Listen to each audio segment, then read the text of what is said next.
प्रिय दर्शकों नमस्कार। आइए सुनते हैं आज के मुख्य समाचार। सेल आरएसपी के रिपेयर शॉप मैकेनिकल द्वारा किए गए महत्वपूर्ण उपकरणों की मरम्मत से बरसुआं लौह खदान में उत्पादन की त्वरित बहाली। सेल आरएसपी के इस्पात सुरक्षा कौशल केंद्र दीक्षा में आयोजित वेल्डिंग सुरक्षा प्रशिक्षण में 29 ठेका श्रमिकों को प्रशिक्षित किया गया। और आज़ादी का अमृत महोत्सव 2 की कड़ी में आज के व्यक्तित्व हैं कांत कवि लक्ष्मीकांत महापात्र। अब समाचार विस्तार से। सेल राउरकेला इस्पात संयंत्र आरएसपी की शॉप्स रिपेयर शॉप मैकेनिकल इकाई ने बरसुआं लौह खदान के इंडक्शन मोटर रोटर असेंबली की एक चुनौतीपूर्ण मरम्मत कार्य करके इकाई में उत्पादन की त्वरित बहाली की। उल्लेखनीय है कि बरसुआं लौह खदान में प्रयुक्त इंडक्शन मोटर का मोटर शाफ्ट क्षतिग्रस्त हो गया था, जिससे इकाई का उत्पादन बाधित हो गया। मूल उपकरण निर्माता से क्षतिग्रस्त पुर्जों की खरीद का प्रयास सफल नहीं हो सका और इसलिए संबंधित वरिष्ठ अधिकारियों ने जल्द से जल्द शाफ्ट की मरम्मत के लिए राउरकेला इस्पात संयंत्र के शॉप कर्मी समूह से संपर्क किया। आरएसएम कर्मी समूह के लिए यह पहली बार ऐसा चुनौतीपूर्ण कार्य था जहां मोटर शाफ्ट का चित्र या फिर उसको अलग करने और संयोजन करने की निर्दिष्ट प्रक्रिया अनुपलब्ध थी। काफ़ी विचार मंथन के बाद मरम्मत का विस्तृत तरीका तय किया गया। क्षतिग्रस्त मोटर शाफ्ट को अलग करने और जोड़ने की सुविधा के लिए उपयुक्त जुड़नार और प्लेटें विकसित की गईं। डिज़ाइन टीम द्वारा टूटे हुए नमूने से एक विस्तृत चित्र बनाया गया और सभी आयामों का निरीक्षण किया गया।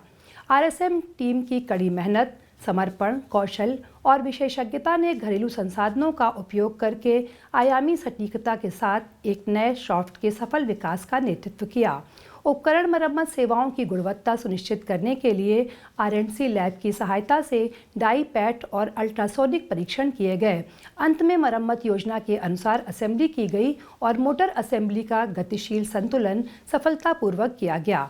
यह मांगलिक कार्य 11 दिनों के भीतर पूरा किया गया, जिससे खानों में न्यूनतम व्यवधान के साथ उत्पादन सुनिश्चित किया गया, जिससे उन्हें बिना किसी समझौता के उत्पादन स्तर को बनाए रखने में मदद मिली। एक नई मोटर असेंबली की खरीद से कंपनी को 20 लाख रुपए का खर्च आता। रिपेयर शॉप मैकेनिकल कर्मी समूह की उद्यमशील पहल ने खानों में उत्पादन की त्वरित बहाली में मदद करने के अलावा पर्याप्त बचत अर्जित करने में भी मदद की। सेल राउरकेला इस्पात संयंत्र के इस्पात सुरक्षा कौशल केंद्र दीक्षा में 21 फरवरी को coke oven, blast furnace, raw material handling plant, sintering plant, new plate mill, RCM steel melting shop 2 के 29 ठेका श्रमिकों के लिए वेल्डिंग सुरक्षा प्रशिक्षण आयोजित किया गया। महाप्रबंधक कार्मिक CIS, TMM परियोजनाएं एवं CLC श्री संजय मेहरोत्रा ने समापन सत्र की अध्यक्षता की और प्रतिक्रिया एवं विचार विमर्श सत्र का संचालन किया। सत्रों में सामान्य सुरक्षा, वेल्डिंग मशीन संचालन और रखरखाव, वेल्डिंग मशीनों के साथ काम करने के संबंध में सुरक्षा पहलुओं और उपकरणों के साथ काम करने के लिए क्या करें और क्या ना करें जैसे विभिन्न पहलुओं को शामिल किया गया।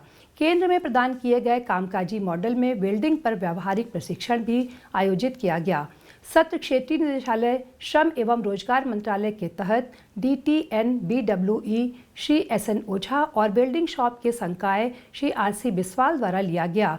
प्रशिक्षण के पूरा होने पर DTNBWE द्वारा जारी किए गए प्रमाण पत्र ठेका श्रमिकों को दिए गए। कार्यक्रम का संचालन वरिष्ठ प्रबंधक कार्मिक परियोजना श्री अविनाश, प्रबंधक कार्मिक CLC सुश्री संगीता मारिया सिंदूर और सहायक प्रबंधक कार्मिक CLC श्री विज्ञान पात्र द्वारा किया गया।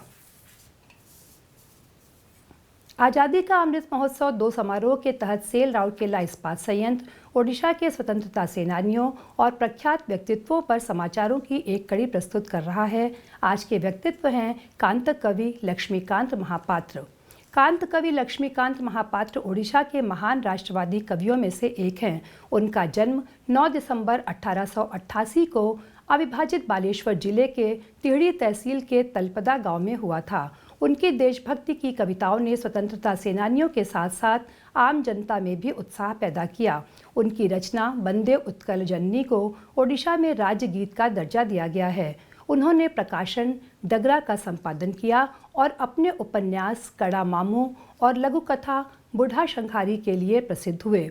उन्होंने 100 से अधिक भक्ति गीत भी लिखे हैं। उनके द्वारा लिखा गया सबुथिरु बंचित करी क्यों जशबाना उड़ाई भे एक बहुत ही दिल को छू लेने वाला भक्ति गीत है।